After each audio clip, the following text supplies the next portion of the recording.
ఉప ముఖ్యమంత్రులను ముఖ్యమంత్రి కేసీఆర్ దాసులుగా చూస్తున్నారని మండిపడ్డారు కాంగ్రెస్ సీనియర్ నేత జైపాల్ రెడ్డి. ఎస్సీలకు సీఎం పదవి ఇస్తానని మాట తప్పిన కేసీఆర్ కు ఓటు వేయొద్దన్నారు. టీఆర్ఎస్ విచ్చలవిడితనానికి అహంకారానికి ఈ ఎన్నికలు నిదర్శనమన్నారు జైపాల్. కాంగ్రెస్ ను గెలిపించి విజయాన్ని సోనియాకు కానుగ్గా ఇస్తామన్నారు.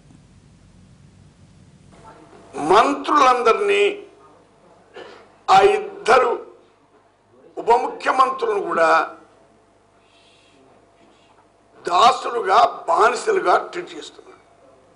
కాబట్టి నేను ముఖ్యంగా వరంగల్ లోక్సభ కాన్స్టిట్యుయెన్సీలో దళిత మిత్రులకు ప్రశ్న వేస్తున్నాను.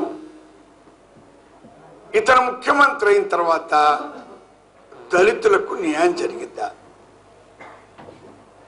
ఈ ప్రశ్నకు వారు జవాబు వేసుకొని టీఆర్ఎస్ న్యాయం చేసిందని భావిస్తే ఓటే. ఈ ఉప ఎన్నిక టీఆర్ఎస్ రాజకీయ అహంకారానికి, విచ్చలవిడితనానికి, లెక్కలేనితనానికి తార్కాణం. అందుచేత అహంకారం పెరిగిన ఏ రూలింగ్ పార్టీనైనా ప్రజాస్వామ్యంలో ప్రజలు సహించరు.